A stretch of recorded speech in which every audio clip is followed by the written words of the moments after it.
श्री जगन्नाथ महाप्रभु, उनके चरणों के एक आश्रित भक्त, उनकी भी मां ऐसी थी। उस भक्त का नाम था सालबेग। बहुत सुंदर कथा है श्री सालबेग जी की। सालबेग जी की माता जी, उनका पूर्व चरित्र तो इतना विस्तृत नहीं सुनेंगे, पर बस इतना मात्र समझ लीजिए कि एक म्लेच्छ व्यक्ति ने अपहरण करके उनको ले गया और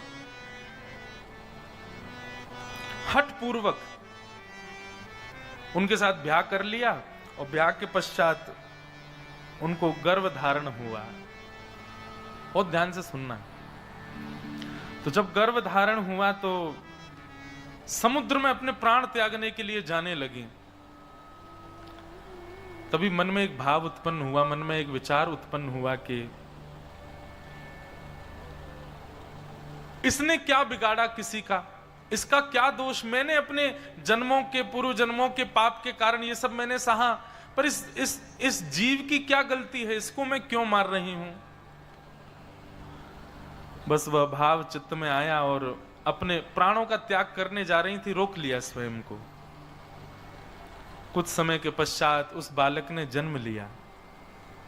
उसके पिता का नाम था कालबेग और उस बालक का नाम रखा गया सालबेग।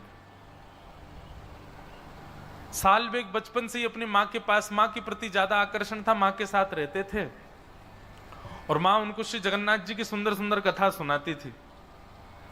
दर्शन करने कभी नहीं गया, कोसों दूर गांव में रहता है सालबेग, लेकिन रात्रि में सोते समय भी मां पूछती कि सोता नहीं सालबेग, तो उनको जगन्नाथ जी की कथा सुनाती। अभी कल परसों एक माता जी कोई आई थी बंबई से, वो बोली कि महाराज जी एक बात बताओ, छोटे बच्चों में अगर हम चाहें कि भक्ति प्रारंभ हो तो उसके लिए सबसे पहला क्या करना चाहिए, हमको कहां से प्रारंभ करना चाहिए बच्चों के अंदर भक्ति बढ़े उसके लिए। सबसे पहले उनको मातृ पितृ चरण भक्त बनाओ। जो बालक मातृ पितृ चरण भक्त नहीं बना है वो कभी ठाकुर जी का भक्त बन ही नहीं सकता, ये बात निश्चित है। जिसने अपनी मैया में रखुमाई और श्री पिताजी में विट्ठल का दर्शन नहीं किया होगा उसको कभी ठाकुर जी का अनुभव नहीं हो सकता। अब आप लोग लगे हैं बच्चों को गायत्री याद कराने में, बच्चों को हनुमान चालीसा याद कराने में, बच्चों को बैठा रहे जबरदस्ती आसन पर, रो रहा है बेचारा, चीख रहा है मुझे नहीं करनी पूजा, नहीं करेगा कैसे नहीं, बैठ यहां पे, ऐसे नहीं होगा काम। क्या करो, पूरे दिन बच्चे पढ़ते हैं, खेलते हैं, कूदते, जो भी करते हैं, शाम को जब फ्री हो जाए तो उसको सुनो कमरे में आओ, कमरे में आ जा, चल अब पैर दबा मेरे, थोड़ी सेवा कर, चरण दबाओ, अपने पैर दबाओ, बच्चों को सिखाओ। रात्रि में सोने जाए ही ना बालक बिना माता पिता के चरण दबाए, पहले उनके चरण सेवा करे। सुबह उठते ही उसको सिखाइए, ठाकुर जी को प्रणाम बाद में करना, पहले हमको प्रणाम करो आके, जय श्री कृष्ण बोला करो। उठते ही माता पिता को दंडवत प्रणाम करे बालक, स्कूल जाते समय प्रणाम करे, स्कूल से आते समय प्रणाम करे। हमारे घर में तुम्हारे जी ऐसा नियम कि जितनी बार बाहर जाएं घर से उतनी बार जय श्री कृष्ण बोल के जाएं, और जितनी बार घर लौट के हम एक ही दिन में चाहे 10 बार जाएं, 10 बार जय श्री कृष्ण बोलना, प्रणाम करो। सबसे पहली ये स्थिति है बालकों के अंदर, अगर आपको ठाकुर जी के प्रति प्रेम उत्पन्न कराना है तो सबसे पहले अपनी चरण सेवा उनसे करवाओ। बालकों को सबसे पहले अपना दास बनाओ, और बालक दास तब बनेंगे जब बालक छोटे थे तब आपने उनकी खूब सेवा करी हो। आजकल तो माताएं एक सेवा करने वाली अलग से रखती हैं बालकों के लिए, वही सेवा करती है बच्चों की। भैया देखो छोटे बालक जो हैं वो कृष्ण स्वरूप हैं, बाल मुकुंद हैं, उनकी मैया को सेवा करनी चाहिए। 2-3-4 साल बस सेवा करो, 2-3-4 साल बच्चों को संभाल लो, उसके बाद तो फिर बच्चे आपको संभालेंगे। अब माँ ने संभाला ही नहीं बच्चे को, इसको संभालने में लग गए आजकल सब लोग, बस इसी की संभाल चलती है, ये संभला रहे, ये चार्ज है कि नहीं है, इसमें आ रहा है कि नहीं है। पहले दिन महाराज जी जब आपने नियम बताए, जो जो नियम है, अब नियम तो मेरे थे, लेकिन मैंने कहा अकेला क्यों, हम तो डूबेंगे सनम, तुमको भी ले डूबेंगे, तो हमारे संग जितने आए हमने सबको वो नियम बताया, मैंने तुम सब भी करो। आप लोगों का जप का, स्पर्श का और मौन का नहीं है, बाकी मैंने कहा वस्त्र मेरी तरह पहनो, त्रिकाल मेरे संग नहाना पड़ेगा, सब करवाए। सब नियमों से कोई दिक्कत नहीं हुई किसी को। महाराज जी यहाँ नेटवर्क नहीं आ रहे हैं, फोन नहीं चल रहा है, इंटरनेट कैसे चले, फोन ऊपर घुमा घुमा के ढूंढ रहे हैं। आजकल व्रत करना बहुत आसान है, आजकल निराहार रहना बहुत आसान है, आजकल बिना जल के रहना बहुत आसान है। मैं अपने लिए भी कह रहा हूं, सबके लिए कह रहा हूं, आप लोगों को डांट रहा हूं नहीं। आजकल सब इसके आजकल की माताएं इसी के आश्रित रहती हैं, बच्चे का पालन ही नहीं किया उन्होंने, कैसे अपेक्षा कर सकती हैं कि वो बालक श्रेष्ठ बने। तो सबसे पहले तो बालकों की स्वयं सेवा करो, 3-4 वर्ष के 5 वर्ष के हो जाएं, तब से फिर उनको अपनी सेवा सिखाओ। आप उसके लिए साक्षात परब्रह्म रूप हैं, ये उसके मन में होना चाहिए। आपकी सेवा करें, आपकी सेवा से ही प्रैक्टिस आ जाएगी उसके अंदर। देखो क्या होता है, ठाकुर जी की भक्ति आपके चाहने से नहीं आती, ठाकुर जी के चाहने से आती है। किसी भी ऑफिस में आप अपने चाहने से नौकरी नहीं लेते हैं, आपको रिज्यूम देना पड़ता है, तब वो देखता है कि इसका एक्सपीरियंस कितना है, और जब पता चला हाँ भाई एक्सपीरियंस अच्छा है तो चलो इसको नौकरी पर रखो। ऐसे ही ठाकुर जी देखते हैं कि भाई माता पिता की चरण सेवा का एक्सपीरियंस है तो मेरी चरण सेवा प्राप्त होगी, और जिसने मातृपितृ चरण सेवा नहीं करी, ठाकुर जी कहेंगे अरे बड़े कोमल चरण है, ऐसे थोड़ी दे दूंगा या के हाथ में। और आप तो महाराष्ट्र के लोग हैं, यहां तो श्री पुंडलीक के भाव, उसके पास कोई जप नहीं है, कोई तप नहीं है, कोई नियम नहीं है, कोई अनुष्ठान नहीं है। पुंडलीक के पास जप तप नियम अनुष्ठानों के भी पिताजी हैं उसके पास, क्या मातृ पितृ चरण, उन्हीं की सेवा में रहता है। और उसी सेवा का प्रभाव हमारे द्वारिकाधीश, हमारे नंद नंदन, हमारे ब्रजोर चंदन ईंट के ऊपर खड़े हैं, आज तक खड़े हैं। कोई जप से प्रकट नहीं हुए, कोई अनुष्ठान, कोई बहुत बड़े यज्ञ से पुंडलीक भगवान प्रकट नहीं हुए वहां पर, केवल और केवल माता पिता चरण सेवा से प्रकट हो गए। तो जिन लोगों का ये भाव है कि बच्चों को प्रारंभ कहां से कराया जाए कि वो भक्त बने, अपनी सेवा सिखाओ, मातृ पितृ चरण सेवा करे बालक। प्रेमी तो बहुत देखे बच्चे, प्रेम बहुत करते, माता पिता गले लगे रहेंगे, ऊपर चढ़े रहेंगे, ऐसे नहीं। सेवक दासत्व में रहें बालक, चरण सेवा करें, वही बालक बनते हैं। तो साल बेग एक म्लेच्छ, माता जी तो उनकी ब्राह्मणी थी पर पिताजी उनके म्लेच्छ थे, हठ पूर्वक उनका वर्ण करके और फिर बालक का जन्म हुआ। साल बेग बचपन से ही कोई भी बात होती जो जगन्नाथ जी जगन्नाथ जी जगन्नाथ जी के बारे में उनकी माताजी सुनाती रहती, जगन्नाथ जी के ऐसे बड़े बड़े नेत्र हैं, तेरे को पता है ऐसे बड़े नेत्र क्यों उनके? साल बेग कहता क्यों? बोले इतनी भीड़ होती है मंदिर में, सब लोग उनको देखें नहीं देखें, इसलिए ठाकुर जी के बड़े बड़े नेत्र हैं। बोले तुम मुझे मत देख पाओ, मैं तो तुम सबको देख रहा हूं। साल बेग कथा सुनता, पर जैसे जैसे थोड़ी आयु बढ़ने लगी, साल बेग अब कहता माँ आप केवल कथा सुनाती हो, मुझे जगन्नाथ जी से मिलाओगी कब? मैं जगन्नाथ जी के पास जाऊंगा कब? इस प्रश्न का कोई उत्तर नहीं था मां के पास। कैसे जाएं? पिता बड़ा निष्ठुर है, मारेगा, हत्या कर देगा दोनों की। लेकिन साल बेग को कुछ कहती नहीं। एक दिन साल बेग अपनी मां के साथ छत पर बैठे थे और तभी गांव के लोग भर भर के सामान बैलगाड़ियों में और जा रहे थे। साल बेग ने पूछा मां ये सब लोग कहां जा रहे हैं? मां ने कहा अरे सुंदर तिथि आ रही है, श्री जगन्नाथ जी बलभद्र जी सुभद्रा जी तीनों रथ में आरूढ़ होंगे और श्री मंदिर से चल करके वह रथ 2-3 दिन का समय लगा करके और फिर गुंडीचा पहुंचेगा।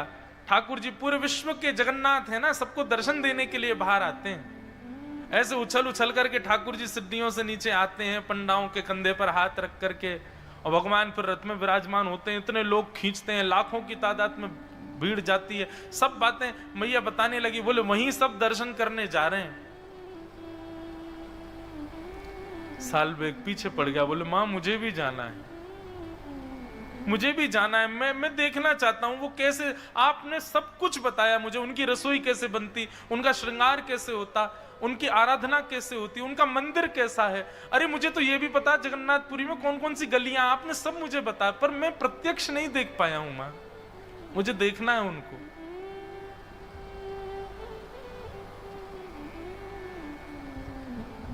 मां ने समझाया, बोले सालबेग मेरे चाहने से तो तू जगन्नाथ जी को नहीं देख पाएगा, अब तो तेरे पास एक ही उपाय है। बोले क्या? तू जगन्नाथ जी को प्रार्थना कर कि वो तुझे अपना दर्शन दे। तब भक्त सालबेग उस दिशा की ओर देखता है जहां श्री मंदिर विद्यमान है और आर्त क्रंदन करते हुए एक उड़िया भाषा में एक पद गाता है, बहुत सुंदर भाव।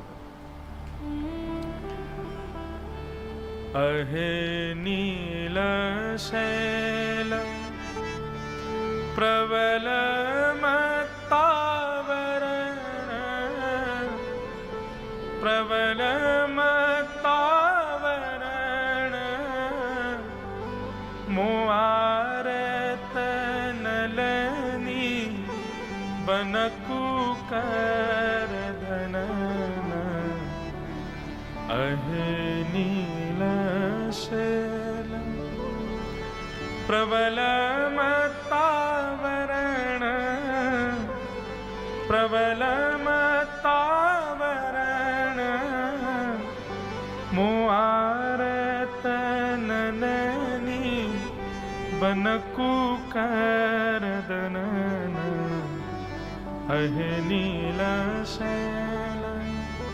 सालबेग कहता है, अरे नीलाचल पर्वत के मतवाले हाथी जगन्नाथ, नीलाचल पर्वत पर आप विराजते हो और मतवाला हाथी क्यों कह रहे हैं?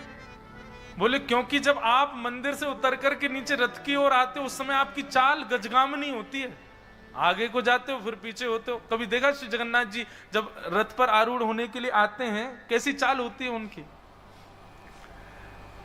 इसलिए सालबेग कह रहा है, अरे ओ नीलाचल पर्वत के मतवाले हाथी जगन्नाथ, मोआरत नलनी बनकु कर दलन। मेरे हृदय रूपी सरोवर में मेरे आपके दर्शन रूपी आर्त रूपी कमल को आकर के अपनी सूंड से पकड़ करके उसका भेदन कर दीजिए ना नाथ। सबको दर्शन देते हो, आप जगन्नाथ कहलाए जाते हो, मुझ पर कृपा नहीं करोगे? अच्छा शायद इसलिए कृपा नहीं कर रहे क्योंकि मैं एक म्लेच्छ का बेटा हूं, मैं एक मुस्लिम का बेटा हूं। नाथ ये भेद दृष्टि आपके अंदर नहीं है। गजराज चिंता कला थाई घोर जलेन, गजराज चिंता कर थाई घोर जलेन, चक्र पेशी नक्र नाशी उद्धरील अपन। अगर आप ये सोच करके नहीं आ रहे कि मैं एक म्लेच्छ का बालक हूं नाथ, तो आप तो वो हैं जो इंसान नहीं था, गजेंद्र। वो उस गजेंद्र को जब ग्राह ने पकड़ लिया तो आप गए उसकी रक्षा करने के लिए, और जाकर के आपने अपने सुदर्शन चक्र से उस ग्राह का भेदन करके और गज की सूंड को पकड़ करके आपने भार कर लिया। नाथ मैं भी आपको पुकार रहा हूं, आइए ना मुझको यहां से ले जाए, मुझे आपको देखना है और कोई मेरी इच्छा नहीं है प्रभु।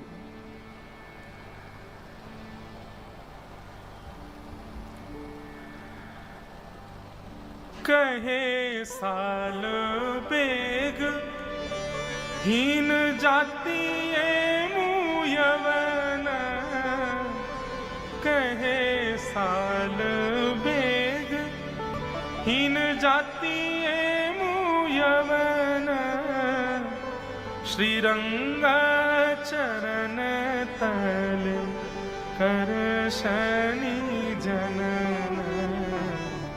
अहे नीलशैल प्रबल मत्तावर,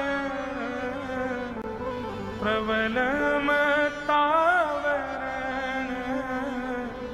मुआर तनलनी बनकू कर दलन अहे नीला शैल। सालबेग तो अपने घर की छत पर खड़ा खड़ा गा रहा है, जिस दिशा में जगन्नाथपुरी है उस दिशा में देख करके गा रहा है। श्री जगन्नाथ जी सबसे ज्यादा प्रसन्न होते हैं 365 दिन में, उस दिन जिस दिन वो रथ पर विराजमान होते हैं। ठाकुर जी को बहुत सुख मिलता है उस दिन। जिन लोगों को मंदिर में प्रवेश तक वर्जित है, उन लोगों को दर्शन देने ठाकुर जी आ जाते हैं बाहर। पर ब्रह्म परमात्मा जगदीश्वर जगन्नाथ पूरे ब्रह्मांड के नायक कितने सरल सहजता में आ जाते हैं सबको दर्शन देने।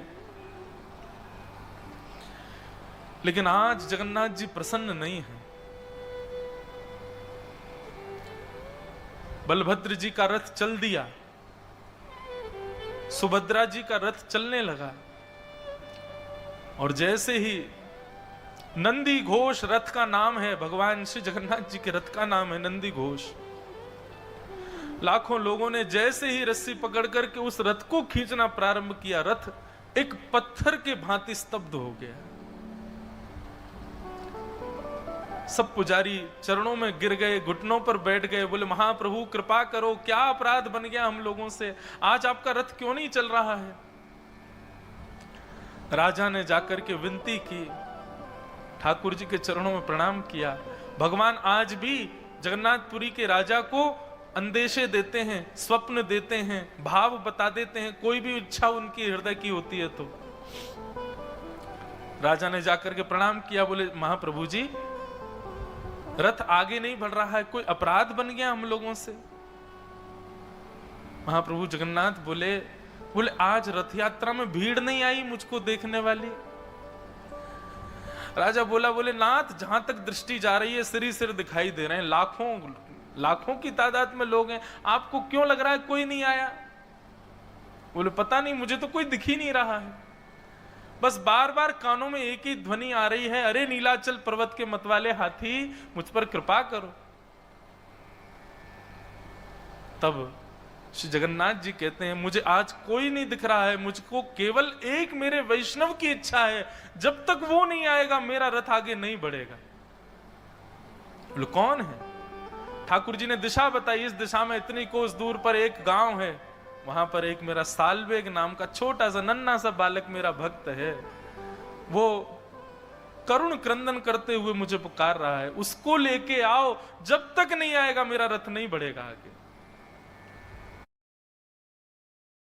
A suit is incomplete without a tie, and there is no vacation without thrill, mere bhai. Your next adventure awaits you on Paytm. Get flat 15% off on flight tickets.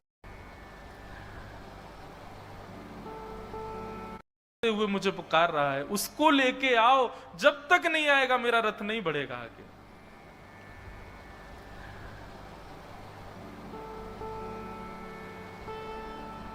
लाखों की तादाद में वैष्णव बैठे हैं, सब श्री प्रतीक्षा कर रहे हैं, बोले क्या हो गया, श्री जगन्नाथ जी का रथ आगे क्यों नहीं बढ़ रहा है। राजा ने अपनी सेना को भेजा, साथ में कई पंडे पुजारी ब्राह्मण भी गए, सब लोगों को भेजा, बोले जाओ पहले सालबेग को लेकर के आओ। इतनी दूर 1-2 दिन तक रथ खड़ा रहा श्री जगन्नाथ जी का, हिले ही नहीं, ठाकुर जी भोजन भी नहीं पा रहे, बोले सालबेग आएगा उसके बाद ही जाऊंगा मैं तो। वहां गए जाकर के, और सालबेग को जब इतने सब लोग वहां पहुंच गए तो कोई दिक्कत नहीं हुई, उसको बाकायदा एक पालकी में बिठाया, और पालकी में बैठा करके नाचते गाते हुए लेकर के आ रहे हैं सालबेग को। महाप्रभु जी ने आमंत्रण भेजा, श्री जगन्नाथ जी बुला रहे हैं सालबेग को। सालबेग तो इतने भाव में चला गया, मां से लिपट लिपट के रोए, बोले मां जगन्नाथ जी बुला रहे हैं। और जैसे ही सालबेग की पालकी पहुंची उस सुंदर पगडंडी पर जहां श्री जगन्नाथ जी का रथ चलता है, लाखों करोड़ों लोग केवल जगन्नाथ जी को देखते हैं उस दिन। लेकिन आज सबकी दृष्टि व्याकुल है देखने के लिए उस भक्त को, जिस भक्त के लिए रथ खड़ा है ठाकुर जी का। जैसे ही सालवेग की पालकी आई, सालवेग सामने आया, सालवेग को देखते ही श्री महाप्रभु जगन्नाथ जी झूमने लगे। उनका अपने अपने रथ के ऊपर ही ब्रह्म वेदी जिस पर ठाकुर जी विराजते हैं उसी पर ही मचलने लगे। पंडा पुजारियों से कहा, बोले जल्दी लाओ, मुझसे सहन नहीं हो रहा है, जल्दी लेके आओ इसको रथ पे चढ़ा दो ऊपर और मेरे सामने इसको दंडवत करवाओ, मेरे हृदय से लगा दो। आचार विचार वाले बोले, भगवान रथ के ऊपर तो कोई नहीं। बोले अरे सब छोड़ो आचार विचार, बुलाओ उसको ऊपर लेके आओ मेरे सामने। चारों तरफ लाखों लोगों को देखे, उस सुंदर श्री मंदिर का दर्शन करे सालवेग, अपनी मां से जो जो सुना, जो जो भाव, पहली बार देख रहा है जगन्नाथपुरी को। नंदी घोष रथ का दर्शन किया, प्रणाम करके जैसे ही ऊपर चढ़ने लगा, ज्यों ज्यों ऊपर चढ़े त्यों त्यों ठाकुर जी की छवि उसके सामने प्रकट हो रही है। और जैसे ही पूर्ण ब्रह्म श्री जगन्नाथ जी के पूर्ण विग्रह का दर्शन किया सालवेग ने, यहां सालवेग के नेत्र सजल हैं, सामने श्री जगन्नाथ जी के नेत्रों से आंसू गिर रहे हैं। मानो आज सबको लगा हो कि श्री जगन्नाथ जी की भुजाएं सदा खड़ी और खुली इसलिए रहती हैं कि उनको प्रतीक्षा है कि एक दिन सालवेग आएगा और मेरे हृदय से लगेगा। सालवेग ने जाकर के दौड़ करके महाप्रभु जी को अपने हृदय से लगा लिया। देख करके पूरा जगन्नाथपुरी उस दिन भावावेश में प्रवृत्त हो गया। ठाकुर जी को हृदय से लगा करके खूब रोया सालवेग, और हृदय से लगाने के बाद जैसे ही दंडवत किया, दंडवत करने के बाद सालवेग फिर कभी नहीं उठे, चरणों में ही रह गए श्री महाप्रभु जी के। आज भी वहां के सब पंडा पुजारी वर्णन करते हुए बताते हैं कि जो रथ मार्ग है, ठाकुर जी का रथ जहां चलता है, वहीं बीच मार्ग में सालवेग की समाधि है। और आज भी ठाकुर जी अपने उस सालवेग को याद करके अपना रथ वहां रोकते हैं, और रोक करके मानो थोड़ी देर के लिए ठाकुर जी भावावेश में चले जाते हैं, और तब इस भाव का वहां गायन सब पंडा पुजारी करते हैं। अहे नील शैल प्रबल मतावन मुआरत नलनी बनकु करदनन अहे नील शैल। ऐसे श्री जगन्नाथ महाप्रभु। तो लोग पूछते हैं भक्ति में क्या क्या चीजें आवश्यक हैं। जप आवश्यक है, मन की एकाग्रता आवश्यक है, नियम आवश्यक हैं, पर एक बात और लिख लो भैया, मातृ पितृ आशीर्वाद भी बहुत आवश्यक है। सालवेग को अपनी मां की आशीर्वाद से, मां की कृपा से जगन्नाथ जी प्राप्त हुए। यदि मातृ पितृ प्रसन्न नहीं है बंधुओं, तो भी भगवत प्राप्ति में कहीं ना कहीं बंधन आ जाएगा।